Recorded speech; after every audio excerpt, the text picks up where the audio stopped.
About 1 in every 5 Americans is Catholic, with New York City being one of the nation's Catholic hubs. That's where we find CNN's Bryn Gingras. She is live at St. Patrick's Cathedral. Bryn, what are Catholics here in the U.S. saying about Pope Francis? Yeah, Pam, you know what? It's not just Catholics. We're seeing people of all faiths go into St. Patrick's Cathedral and pay their respects to Pope Francis. I'm going to get out of the way because I want you to see what's happening right now. You can see there's NYPD people here at the front of St. Patrick's Cathedral putting up the bunting for Pope Francis. Inside, there are a number of places inside this cathedral where people could light candles, pay their respects, say prayers, and we're seeing that happening at the altar. There is a big picture of Pope Francis along with the chalice that he used when he visited here in New York City in 2015 and gave mass at Madison Square Garden. Also the presider chair that he sat in when he gave that mass. So there are just little pieces of Pope Francis that are inside this cathedral, and people now just saying their prayers and being grateful for the man that he was.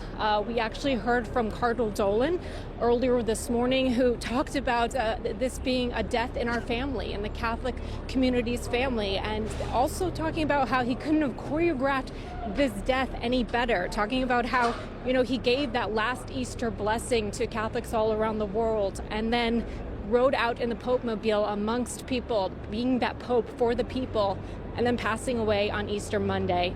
I want you to hear from someone we spoke outside of St. Patrick's Cathedral about the legacy she says Pope Francis leaves. When he came out and said Bona Sera and his simplicity, and really echoed St. Paul's words, I fought the good fight.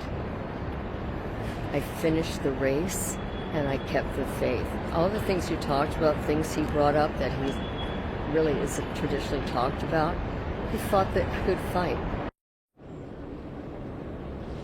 That woman getting a chance to meet Pope Francis many years ago. We've been seeing people walk outside the cathedral crying. We met someone who actually bought some rosary beads that were blessed by Pope Francis, again, when he was visiting here in New York City. So a lot of emotions coming from not only just Catholics, but people of all faiths and tourists here in New York City visiting the cathedral to pay their respects, guys. All right, Bryn Gingras, thank you. And as the world mourns the death of Pope Francis, coming up after the break, a closer look back at some of his most memorable moments, including his historic address to the U.S. Congress back in 2015. We, the people of this continent, are not fearful of foreigners, because most of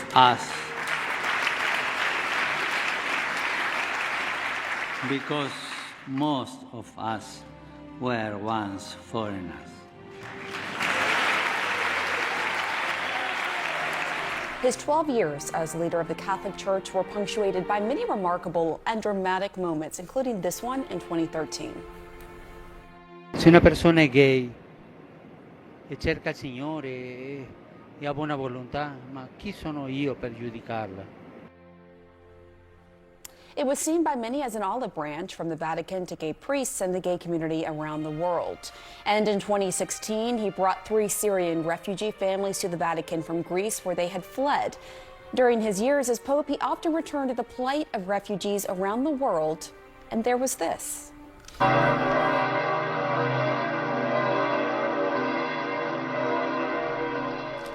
The dramatic image in 2020 when COVID was ravaging Italy. Pope Francis preached to an empty St. Peter's Square, normally filled with thousands and thousands of people. He called the pandemic a storm that carried everyone on the same boat. Joining us now from Rome is Elise Allen. She's the senior correspondent for the Catholic news outlet Crux.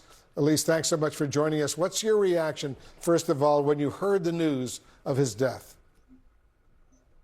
Good morning, Wolf and Pam. It's good to be with you. I think most everybody in Rome woke up this morning hearing the news of Pope Francis's passing, shocked, but not surprised. I think that's the line for it. Yesterday he seemed to be so triumphant almost. You could tell that he was frail and that he was ill. He'd just gotten out of the hospital a month ago, having spent 38 days there fighting double pneumonia with a couple of close calls. So his condition was obviously still, precarious given his age and his history. But he seemed to, come out full of energy, as much as he could muster at least. He gave his noontime Easter blessing.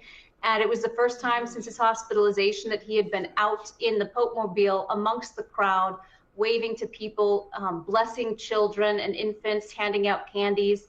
So he seemed to be himself yesterday. And so even though he'd had this serious health crisis and he seemed to be frail, yesterday was the sign that maybe things were improving.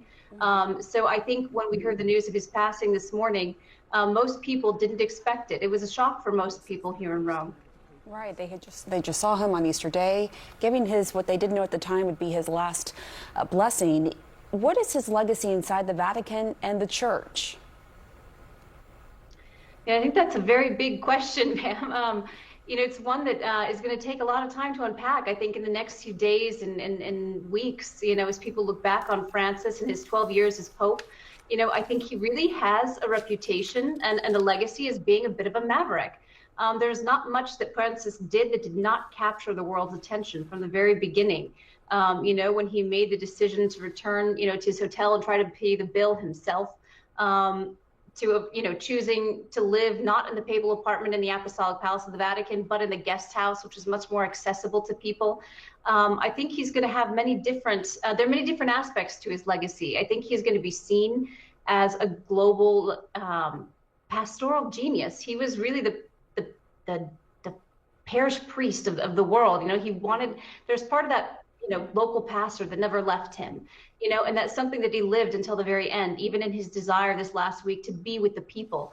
But he's also quite controversial, for many reasons. A lot of conservative Catholics did not appreciate his stance on, doctrinal issues. He, without changing church doctrine, sort of pushed the boundaries, in the church's, tone up till now into a much more progressive direction, especially on issues such as homosexuality, on women, wanting to give them more of a voice, wanting to make sure that those who feel like they were at the margins of life and on the peripheries felt more included.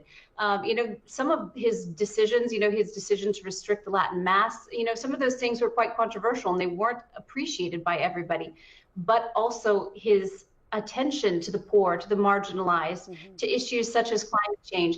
That's going to be something that's going to be very important for a lot of people, and it's very appreciated by many as well. So I think his legacy is quite complex.